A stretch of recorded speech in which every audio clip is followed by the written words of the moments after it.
up in the morning cause life's a dream. First thing I need is my Dermanine. First thing I need is my Dermanine. Okay. Can't leave the house without my little treat. Dance a little jig before I hit the streets.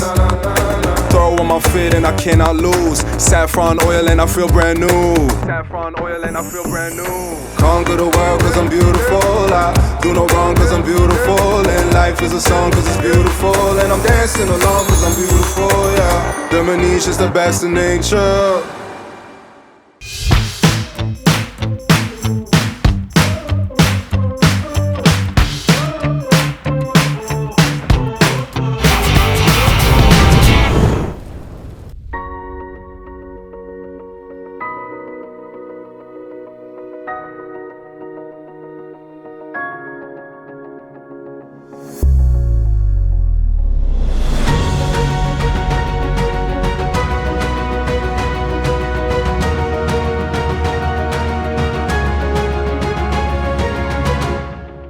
Hi everyone, and welcome to the Mosaic International South Asian Film Festival, MISAFF, presented by the Canadian Community Arts Initiative, CCAI. I'd like to first start to acknowledge the land that I'm joining you from is the traditional and unceded territories of the Haudenosaunee, the Anishinaabewaki, the Mississaugas of the Credit First Nation, and the Wendat on the Dish with One Spoon Treaty. And I encourage everyone to find out which traditional territory they're joining from. My name is Sally Rylett. And I'm Saba Bukhari. And we are the short film programmers for MISAFF, taking place this year online from December 1st to 5th, as well as an in-person event on the 2nd of December at TIFF Bell Lightbox. We'd like to begin by thanking our sponsors, the Canadian Heritage, the Canada Council for the Arts, the Province of Ontario, the City of Mississauga, the Culture Division of Mississauga, Telefilm Canada, the Ontario Arts Council, ACTRA Toronto, Karahi Boys, and the Toronto International Film Festival. This program is made up of 10 incredible short films. Just to list them, we have Followers by Gavin. I'm not going to say your guys' last name because I don't want to butcher them, and I'll give you guys the opportunity to do that. I have Defund by Khadija and Araya. I have In Defense of Civil Society by Rafe. On the Fence by Paula. And I believe we have Asa joining us today for that. Baba by Jay, Persian Blue by Sam, Receiver by Kavin, Stay Connected by Natasha, Tigress by Maya, and The Orchid and the Tree by Ganesh. I welcome the filmmakers to call and introduce themselves and which film that they created. So with the list that is on the chat box, you guys can start with respects to wherever your name falls there. Come on, Gavin, you got this. Hey everyone, I'm Gavin Seal. I'm the writer-director of Followers, a short film about a social media zombie who awakens an ancient demon from the past who teaches him a brutal lesson about the future. I'll throw it over to the next team. And thanks for having me. Thanks, Misa. Hello, my name is Khadija Roberts Abdullah. I am one half of the co-writing, directing, producing, and starring team on Defund. And I'm Araya Mengesha. I am the other half of all of those things you just said. Our film is, we play twins who are navigating the space between being trapped inside during the pandemic and wanting to respond to the call of the BLM movement happening outside our doors during the summer of 2020.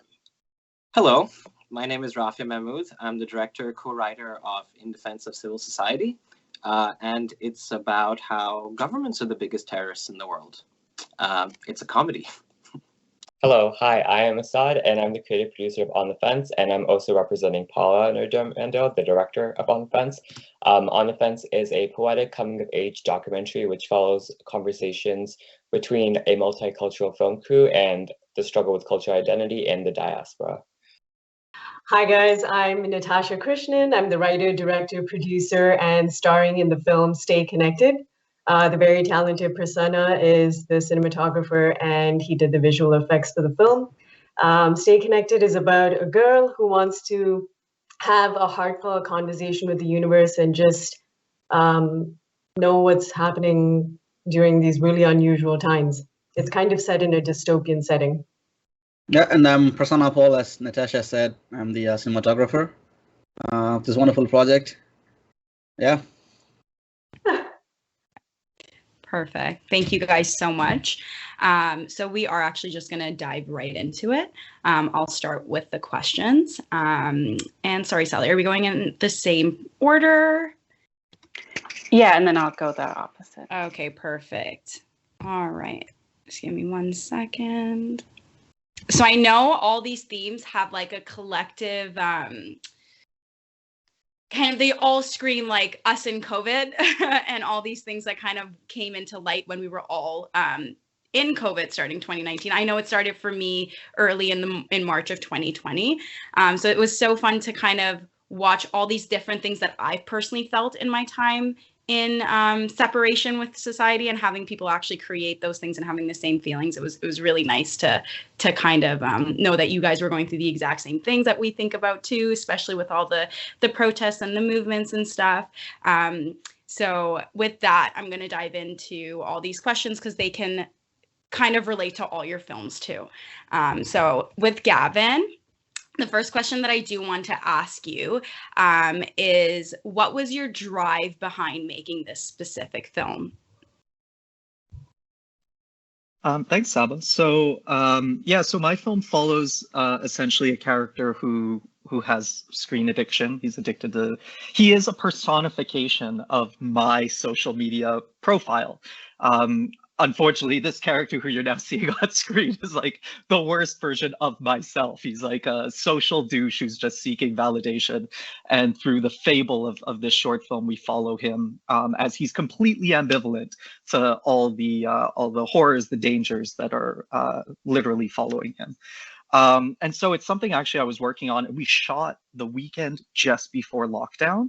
And what's interesting to me is, I guess these were topics that were on my mind. The idea of deleting my social media profiles, or as it translates to the film, murdering my personification of my social media profile on screen. And then as we entered post, lockdown hit, and I guess the themes just started to really resonate. They became more present as we as a society retreated to these virtual environments. As escapism. And I think, to be fair, I think they provided us a lot of reprieve and a lot of connection through that time. And now as we're getting out of it, I hope that the film taps into what, a bit of a call to the audiences to go back to looking up more often and being mindful of, these are all tools, right? Like fire, we can get burnt or we can use it to cook. And so I hope that this is a bit of a probe to get back to hey, these were great for us during a tough time. And but let's get back to connecting IRL. Yeah, I know for me specifically, my social media presence was dwindling before COVID hit. And then after that, you're just what's the point anyways? So it was nice to see how immersed he was actually into it, because it's kind of makes you jump. Because some people, you're on your phone, you don't even realize if anyone's behind you. But apart from that, how's your addiction gotten after this movie that you created? Has it gotten better, worse? I think I've found I've rebalanced. So I would like to, Khadija and Araya, I'd like to ask, how different was the film when you initially envisioned it? How different was the original envisionment to the final product? And a bit behind what drove the initial envisioning of the film? I would say that the final product is pretty close to what it was that we had initially written. I think that our film is 14 minutes long. I think if we had included everything that we initially wrote, we would have been sitting somewhere closer to about a half hour. But we had, similar to Gavin, I think we had created a bit of a time capsule piece that spoke to the day-to-day routine that we had been living throughout the pandemic. We shot well into the pandemic rather than closer to the beginning of it. So the routine was very established in terms of, waking up and listening to the news, consuming a lot of what we were witnessing on through social media.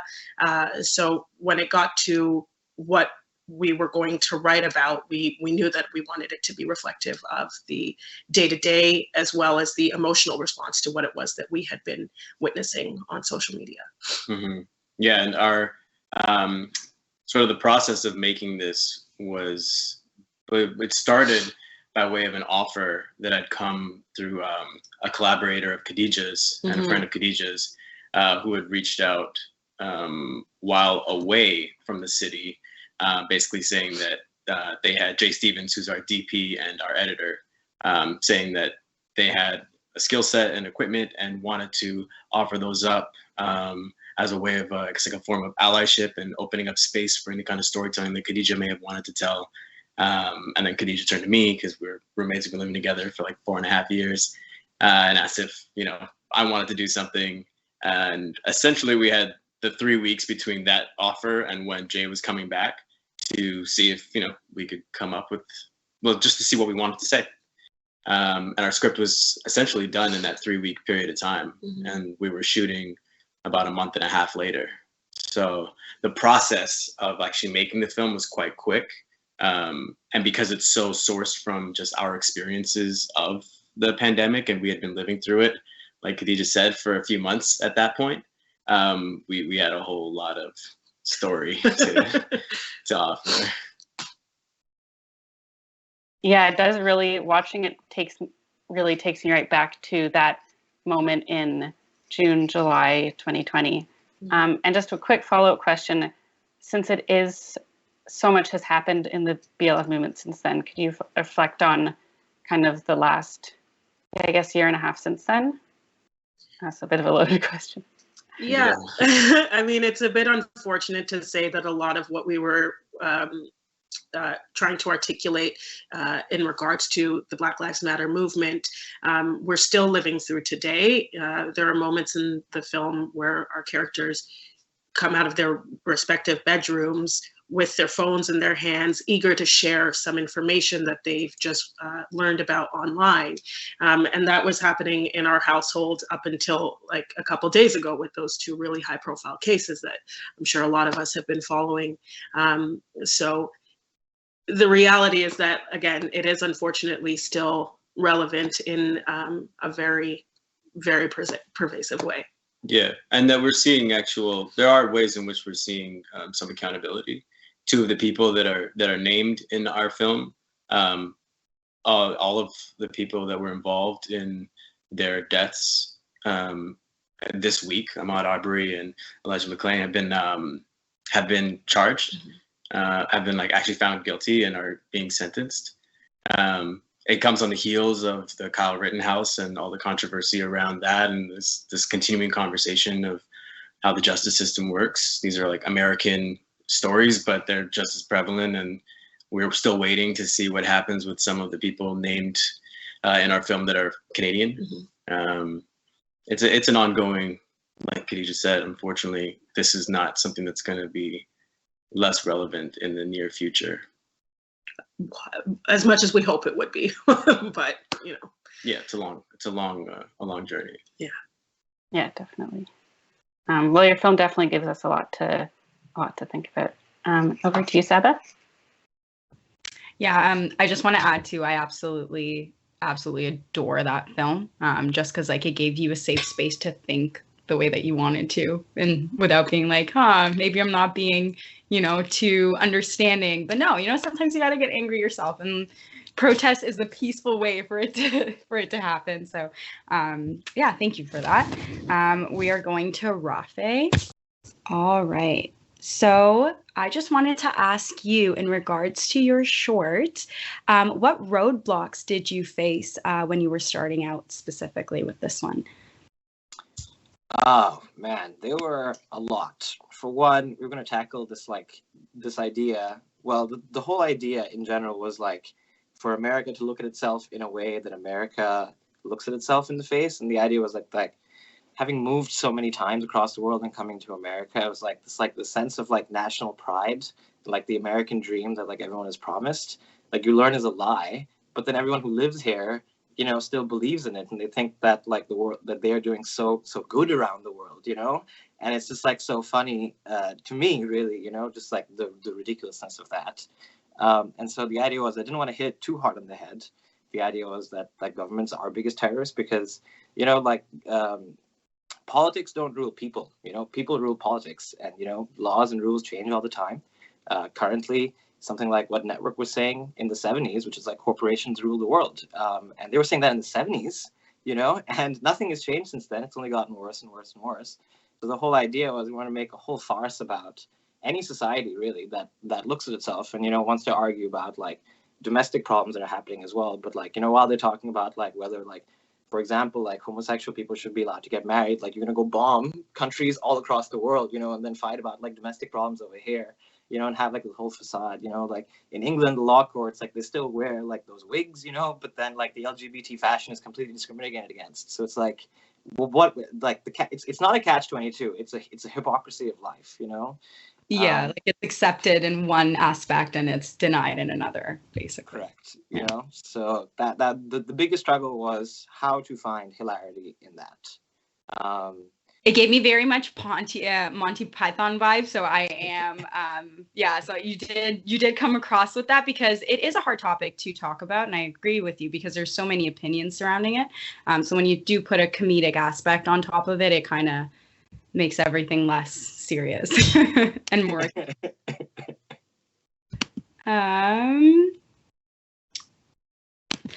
I guess the follow-up question I would have for that one is if you had the opportunity to go back and change something about your film, what would it be and why? Oh man, we had this great idea. It's like very production design idea to make like 200 cubicles, you know, and then we could do like a top-down shot to really show like the actual like aristocracy of the actual government, you know, like everything Nancy Pelosi says is hilarious. That's really all I have to say about that, right? And truly, like, it would be great to like really show those minutiae, you know, where she's like praying about the people who have died and then wearing like these like East Ghanaian like fucking like shawls and shit. And it's like, yo, like what the fuck is going on over here? You know what I mean? So I think we could just really lean into the design and just really show like the chaos that is like paperwork and government bureaucracy that really does control our society more than we wanted to and less that we think about with our phones and with everything. Perfect. Thank you so much, Rafe. And Sally, I'm going to pass it on to you.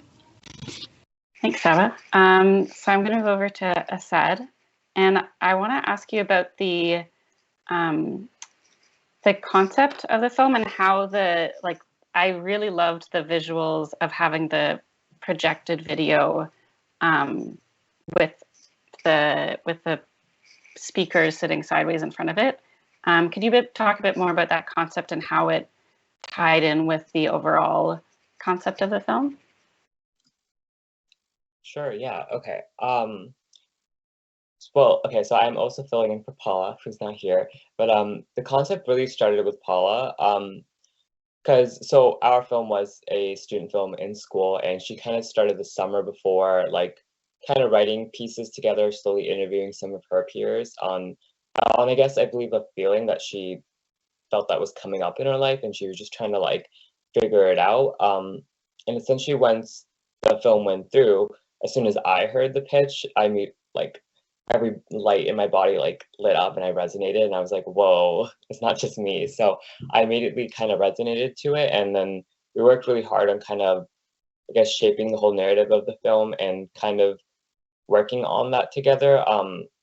So I'd say the concept kind of started with her and how it felt, but we kind of had lots of conversations with each other. And as soon as I started as a project, we kind of like decided that all of our crew who were our subjects, spoiler, we kind of had multiple sessions where we all just kind of went and like, I guess we made a safe space in like a separate room and we all just asked each other questions and just constantly talked about things. And we got to learn a lot about each other and ourselves. So that kind of helped form the concept on how complex cultural identity is, and like the term that we coined was cultural dysphoria and not feeling like you're actually a part of it. which now I realize I'm like, oh, it's another way of understanding the diaspora. So we should use that term too. But yeah, the concept kind of came from all of the subjects, and I realized that each person has a very distinct narrative, a distinct story about what they have to say. So there's just so many different ways to put that together. And then when it comes to the visuals, I believe that I definitely had a little bit of contribution to that, but I believe it started off with our DP and Paula. Our DP was Hubert. And it was kind of the idea of giving our subjects space and intimacy, because there was just a lot of baggage, and these were things that we hadn't really talked about with anyone, and if you ever do, you're kind of like scrutinized, and it's just so complicated to talk about it. So it was the idea of giving privacy and just allowing the visuals to speak for you, and bringing the sense of like nostalgia and home to like the screen to really explain our background and where we were coming from and such. Each visual for each subject, we got them all to pick out like one piece of footage that was like from their memories, something that made them feel nostalgic and reminded them of where they're from and who they are. So we kind of branched off upon that. And yeah, and the concepts kind of just grew and grew. Even with Paul and I leading the project, we still allowed each crew member to contribute. And I don't know, we just found a lot within the subject. It definitely gives a really intimate feel as you're hearing people describe their childhoods or their conflicts with cultural identity, and having those visuals. It was really effective. Thank you. I'll move back to you, Sava. So should I just do Natasha and Prasanna? Sure, yeah. Okay. All right, guys. So my question would be, so it kind of felt like it was kind of spoken word almost. And I loved that vibe off of it because it was something completely different. It kept you engaged. So my question through that would be, what directors, films, or TV programs specifically influenced this piece, or if there was any? To be if I'm going to be genuinely honest, none. It was just very organic because I wrote it last year. I was literally sitting in my backyard, looking at the sky, and I had a whole bunch of thoughts just run through my head. I mean, it was at a time when the entire world came to a standstill. So I think that's really what inspired the entire piece.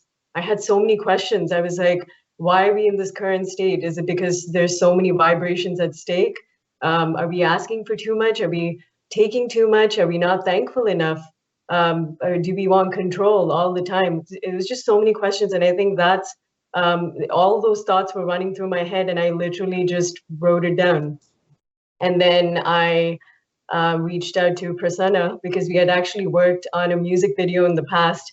And I was like, hey, I have this piece, and I think it would make a really powerful statement. And, what are your thoughts? And he really loved it. And then we just kind of organically just happened. Everything just fell into place. We talked about it, and we discussed ideas, how we want to go about it. And yeah, then we made Stay Connected. Yeah, just in that regard, so after you were done your writing, what made you attach the nature aspect to the written piece? Was that something that you guys initially thought of, or was it something that you're like, it fits perfectly later on and you tried different spaces, or what was I think it's because when the whole idea of me even starting to write it started off with me sitting in my backyard outside looking at the sky. So it's like I already knew right off the bat that I wanted to do it outside where I'm sitting in nature. Initially, we kind of were going back and forth, and remember, Prasanna, if you want to add in, we talked about whether I should actually be speaking the lines, but then we kind of came to an agreement that it would be way more powerful if we did a voiceover and we recorded it, because it is a very abstract piece. It is poetry, basically. So it's about each, I know my thought process when I was writing it, but it really leaves it up to the viewer watching it, how they want to take the piece, what they want to take away from it, sorry. Yeah, I feel like the writing was very open-ended. Like you could take Yes. where you wanted at the end. You didn't set rules in that aspect of all the thoughts that you did have. Are there any sequels that are going to come out to this, or anything else that are upcoming or in the works? Like a part 2? Be better with her with your. It's funny. My family actually asked me the same question. They're like, "Are you going to make a Stay Connected part 2?" But then I was like, it was kind of set in a time when so much was happening around the world, so I feel like it would kind of lose its magic a little bit if there was a part 2. But on that note, me and Prasanna, we actually finished doing another short film, which is called The Algorithm. But that has nothing to do with Stay Connected. Okay, nice. Let's hope we see it next year. Yes. All right, off to you, Sally. I don't know if are we going to go Sarah. back order? Yeah, so I guess I'll go the opposite order to mix things up a bit. So I'll stay with you, Prasanna and Natasha, and I guess my question is a bit about what was it like to the actual filming of the film and going into the forest and creating all of the visual effects. I think what was that Prasanna, process? if you want to. Yeah, initially, I think we went and checked this one location way at Jackson Point, and we actually did a test shoot. So I took my my GoPro initially, and we went there, did the entire test shoot, and then Quite a creepy place, I must say. yeah, and looking back at it, it looked like, you know, it got a lot more creepy vibe than what Yeah. he initially hoped for. Then when we made a visit to the I Hilton swear to Falls. God, at Jackson Point, we actually heard something in the woods. Yeah, well, you know, this is more of a horror movie location than a piece like this. Then we went to the Hilton Falls, and automatically when we were there, we knew, you know, this part of the location that we're gonna go with. But even shooting it, obviously, you know, we didn't have, you know, budget for fancy lights and stuff like that, so we are heavily relying on the natural lighting.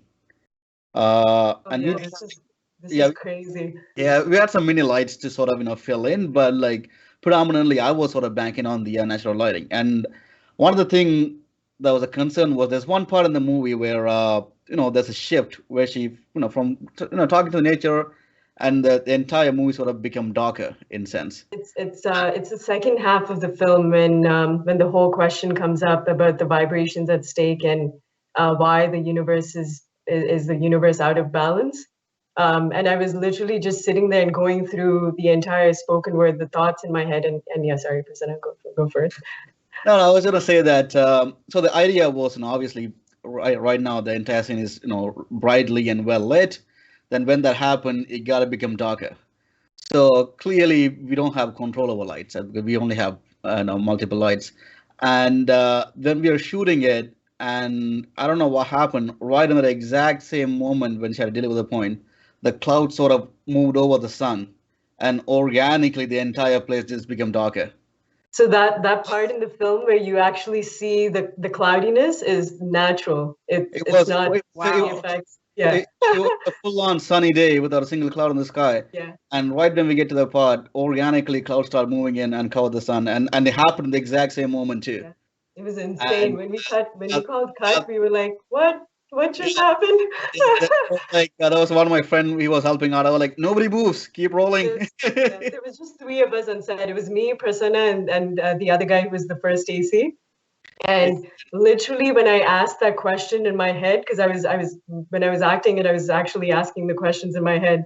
Literally, I'm not kidding. I kid you not. When I asked the question in my head, literally the sky changed color. It was insane.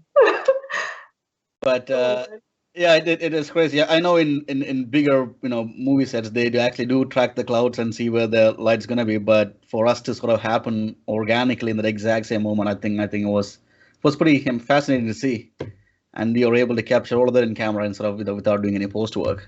Right. Maybe it speaks to the connection. Yeah, probably. But the fire and stuff is done in post. That didn't actually happen in real life. Yeah, that's good. Even any fires. That's the entire forest on fire. That's a different story. Yeah. Like everyone, but yeah, and even then when we were shooting it, it was never, you know, we were never really structured it or we sort of went down in the morning, and you know what, we're gonna start rolling the cameras and see where this goes on. It was more like it started off like a passion project, but everything just happened so organically, which is why when you asked me if we compared it to another film or we took references, we did none of that. It was just the entire process of it was very organic. So it took just one day with natural daylight, or Yep. yeah. It was just one day in the with location scouting in that one day as well. Wow. We actually recorded the lines. We did ADR for the lines first, so that we spent a little bit of time on the pre-production of it, and then we shot it. We took one day to shoot the film, and then we spent a lot of time in post. Yeah, and all the butterflies, obviously, it's CGI, so we end up 3D modeling the butterfly, textured it, and did the animation and stuff. But yeah, it's all synced together well in the end. Yeah, that's really beautiful that the process itself came together so organically, right, to create the film. Well, thank you. That's very interesting to hear about. I'll pass it back over to you, Saba. Okay, so my question is for Asad. What I would like to say is, do you feel that it is important for somebody to go to a film institution to create a meaningful piece after creating this with basically your friends around you? Oh, wow. Do I think it's important to go to a film institution to create a meaningful piece? No, I don't think so. I don't think anyone needs to go to a film institution solely to make films. I think my decision was just to figure out what I was doing with my life. And I probably wouldn't have done things without doing that. But I mean, I think there's so many benefits from film school, actually. Like, you get to find a community and really surround yourself in an environment, and thankfully it's structured for you in such an industry that's so very DIY and makeshift constantly. But I don't think you need that, but I think it came to our benefit with our film On the Fence, because it was kind of like, we had a casting call for like crew, and we luckily just found a whole bunch of crew that felt the same way about culture and like cultural identity not fitting in, we made such a genuine connection with each other. Like, we all still talk with each other, and like I didn't know them before, and now we're all like really great friends. So I think film school or just some sort of like structured community can help, but I don't think you need it. I think there are a lot of cons to film school, especially the price tag and such. But yeah, I think that's what I have. No, I absolutely agree with you. Being a theater kid, that was like one of the only safe spaces that you did have, where everyone felt the same or went through the same obstacles or life paths as you did. So I it's not essential, but it definitely helps with finding people yourself by people that yeah, I feel like it gave me like a boost in I guess my life or my career. I'm like, okay, this is nice, because I don't know, I hear about people in like their business programs and stuff, and I'm like, oh, I would not be able to live like that. Like an entrepreneur. I feel you. So yeah, it really helped. I think it helped shape everyone's personality and life as well. So I think it was really beneficial. But no, it's not needed. I do not subscribe to the institution. And another thing that I would like to ask you is, what advice do you have for young filmmakers like yourself out there? Oh, okay. Just generally, like, what advice do I have? Yeah, if they're starting to make their first project, or they want to do something that kind of speaks to that, or like that is important to them, they want to convey it like you guys did in yours. Oh, okay. I feel like I got asked this before. I think it's just to find out what you want to say, and then just keep trying it, but also don't pass up on opportunities. So for me, unfortunately get very drained when I work on, I don't think like anyone, if I'm working on things I'm not very passionate about. And for the most part, what I'm passionate about is like kind of breaking the system and really challenging the system and our beliefs and feelings and such. And I feel like the young filmmakers that I would want to inspire are ones who also want to change the world, change the system and such. So I would just kind of inspire them to see what they want figure out what you want to say, and just work towards that. But don't limit yourself either. Just like keep trying at different stories, different experiments, and just see where that gets you. But I think it's just to always know what you want to say at the end goal, because I feel like you might get lost. And I feel like when you're a filmmaker or just an artist who has something to say and you get lost, it's like you're burning yourself out. It just sucks. But yeah, so it's knowing what you want to say. There. Perfect. Thank you so much. I completely agree with you. Yeah, because it's like if you don't believe in what you're saying, you kind of lose all passion for it. Yeah. And back to you, Sally. Thanks, Eva. So, Rafe, how did you find, now that it's almost been 2 years, how have you found being creative during the pandemic? Very difficult in the beginning. I feel like everyone tells you, oh, now you're free, like go be creative. And it's like the opposite. It's like I'm not free, I'm actually trapped. So how am I supposed to be creative? But that being said, tremendous support always helps. Friends and family are the only people who can make sure you'll be in the business long enough for you to actually do well. Because you only face rejection all the time. So you sort of have to accept rejection and really, really, really take the wins, no matter how small they are. With that being said, I went through that loop, didn't do anything for months, and then moved here and didn't know anybody, and sort of shot a film in less than 6 weeks of being here. And yeah, it's about a little girl who basically takes like a lemonade stand from like down the street and becomes like Jeff Bezos' assistant in 8 minutes. And it's a joke about how we're ruining our kids, because they know the value of a dollar, but they don't know the price of anything else. So I think to what Asad was just saying, I think, you just have to do it, because no one's going to make you do it. No one's going to tell you can do it until you do it. And it's going to suck, and you got to accept that. So for this film, I didn't have a first AD, and my third AD and I didn't get along. And we had 40 background actors, including 3 principals, on the first day of shooting. And so I literally I ran back and directed all 40 background, then ran back and directed our principals, and then ran and can call that anyway. It was hilariously complicated and not fun, but turned out really well. So, you win and lose and you learn, and you don't have money, so you have to figure out how to do it without money. That is very impressive for creating that in the pandemic too.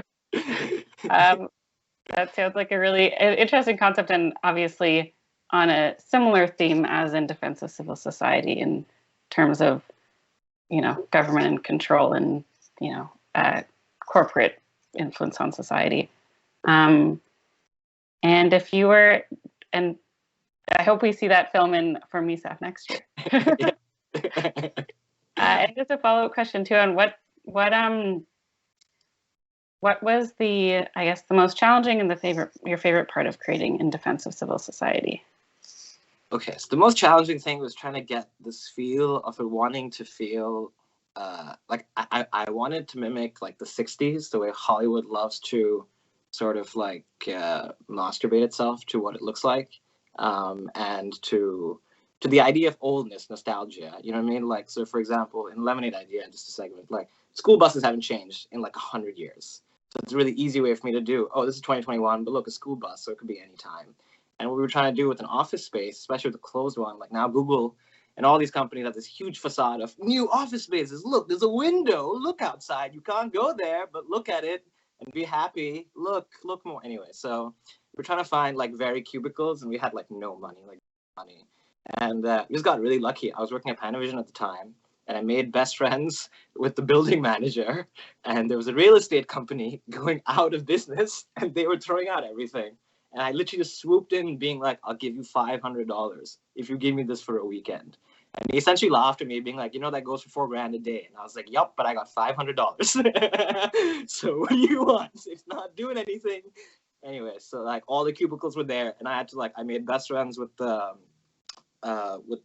super, because they're gonna throw out the shit, and I was like, dude, I will pay you money just to keep it there for a couple days longer, and then I will help you move it out, And so just a version of just like sourcing things from everywhere and being like, this is the closest we can do the 60s today, making it feel like then and now without any money. was just running around trying to find source things that just looked right. And my favorite moment, I would say, was so we built the entire like American bureaucracy around the line. This is the land of the free, so we're at war with everybody. And it's sort of supposed to be like this catch-22, which is like, I'm freer than you, then you have to listen to me, and I will tell you how to govern. And the same idea, if I'm freer than you, then like you got to come here and wait. Like in defense of civil society is the defense that we must maintain our freedom, and that is sort of the joke that the American system sort of portrays on to everyone. And I think, yeah, that was the most fun part, was trying to build that in the Monty Python way. Well, it was very effective of combining, that very serious and very real message and issue the very serious issue in our society of the, how the perceived ultimate freedom takes away others' freedoms. And you did it very effectively with the humor as well. So thank you for creating that. I'll pass it back over to you, Saba. Perfect. I did get a 60s vibe. So I'm glad. Okay, so my question. One second, I've had it here. Okay, so for your guys, I don't have it because it's specifically to your film. Why did you decide to, without giving anything away, end it the way that you guys did?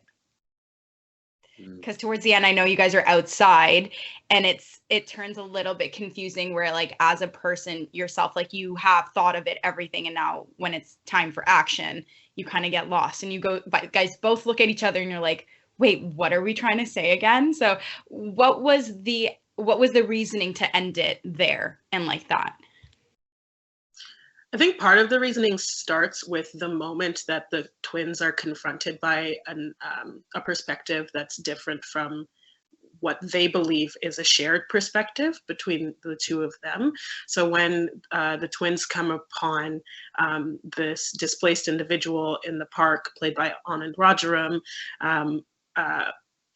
it's an opportunity for them to, it's the first threshold against their shared brain, their shared perspective. And so by the time we get to the very end, this idea that they have of them being one brain, one mind is completely dismantled. You want to add anything to that?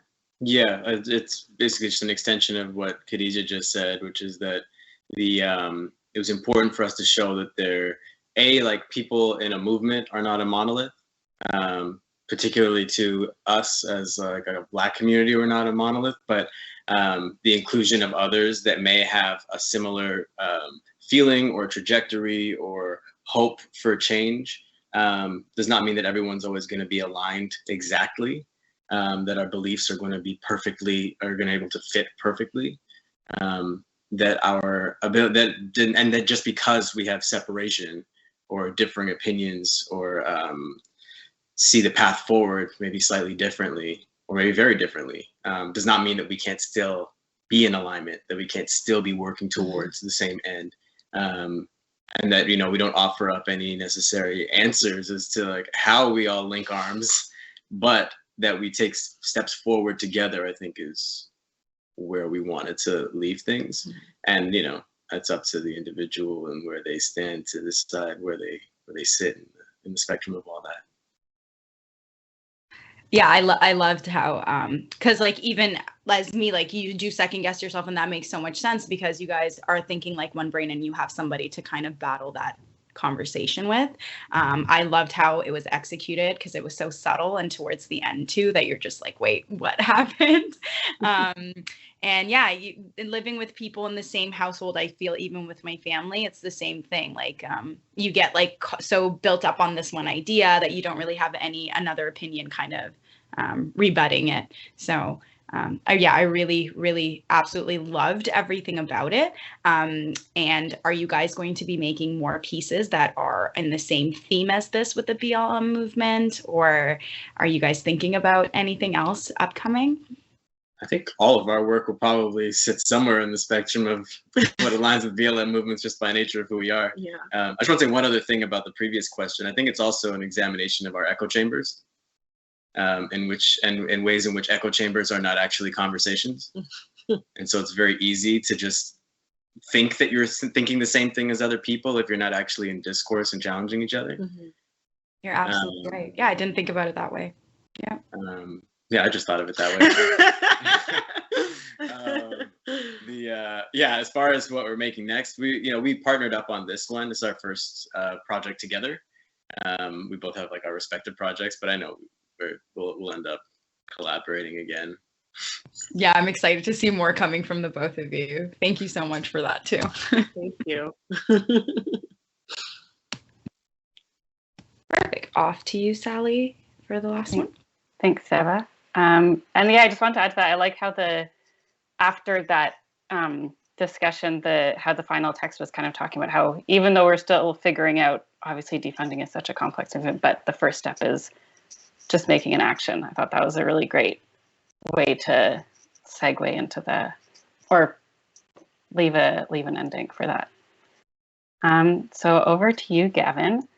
I guess I'd like to start by asking you what you have on the docket now and what you've been working on, or what you want to work on in the future. I'm in the process of writing a series. Right now, I think we're in this like kind of complicated space as storytellers where there's so many mediums. And so I had this concept that I was writing as my first feature that now I've had a producer option as a series. I think this is the world we live in, where it's kind of like the formats are changing. And that's a very personal story about my family's history with mental health issues and genetic and generational predisposition to schizophrenia. So it's very, very different from the horror comedy that we're talking about today. But that's the project I'm working on now, and it's a very personal project, and it deals with mental health stigmas, which I think also are very important to underrepresented communities. So that's something I'm digging into at the moment. That sounds like a really interesting project. And I wonder do you think having it in a series will give it a bit more space to explore the themes or story? Yeah, I think that's the conversation I'm having with myself, going from the idea of shorts. I've made a bunch of YouTube series and things like that. But I mean, we're getting into some personal territory here, but I don't know if anyone else here has made features, but making that jump to longer format, already the idea of writing it as a feature was like so intimidating and overwhelming. And I was like, oh, am I ready? And now the idea that someone's like, oh, I believe in you. You could actually, maybe let's do like 4 1 hours or 6 1 hours. Like, oh, Jesus, I wasn't even sure I could do 1 hour. So it's like, thank you for that. But I'm trying to figure out what this next stage of career means. I don't know if I answered your question with that, but it was about like exploring this subject in the longer format. And absolutely, I think what's cool about film is that you get to create a tone, a vibe for that world. You get to create an experience, an encapsulated experience, and I think that's really great. I think that format really, especially in a theater environment, really allows you to connect with people on a truly emotional level. TV has, I think, the more cerebral component. And so, yeah, every episode could touch on like an element of the mental health system that you don't necessarily have the opportunity to do with film. So yeah, different formats, different approaches, figuring that out. Definitely. And I'll end off with a quick later question about the armor. Where did you get the idea to use a suit of armor as your horror boogeyman? Yeah, so actually, that is just low budget filmmaking, to be honest. What happened was we were just coming out of the winter, and we were like, hey, a bunch of us are available. Let's make a movie, and we had access to that location because that's where I was working out of a co-working space in that building. And one night I was actually walking and looking at my phone like an idiot, and I turned the corner and there was a suit of armor completely inanimate object, and it scared the shit out of me because I wasn't paying attention. And I was like, oh, there's like a short horror comedy, Shaun of the Dead kind of thing here. And so then I found a costume rental place that had a suit of armor costume that fit the like medieval era of the space. So I actually wrote to the location. And so like, it's just a beautiful old like location with suits of armor everywhere. So you never know which one is going to come alive. But that was a way of creating like a mise en scène with really just that took, so I could invest like $100 in this suit of armor and then just use the location to make it seem like there was all this production design. So that was just like guerrilla filmmaking because I was an idiot on my phone one night. Well, it worked out. You used that maybe embarrassing instance to make a really fun and kind of freaky film. So you can say it's based on a true story, right? Yeah. That's right, yeah. Well, thank you everyone so much for joining us today. It was amazing to hear about all of your incredible films. And everyone watching, if you haven't already checked out the Canadian short film program for MISAFF, please do. It's 10 really outstanding films with a variety of themes and subjects. And thanks to all of our filmmakers for the whole festival and our sponsors. The festival runs online again from December 1st to 5th across Canada. Please join us and spread the word on your social media using the hashtag MISAFF21 and the handle @mosaic_MISAFF. And thank you for supporting independent cinema. And hopefully we see you guys out next Wednesday. It'd be so nice to see you guys in person as well. So if you can make it out, definitely purchase tickets now. And apart from that, it was so lovely meeting all of you guys. You can tell how we're all like same-minded people, and I can see how your films are a reflection of all of you, which is amazing. And thank you for giving us the opportunity to review this alongside with you. Thank you guys so much.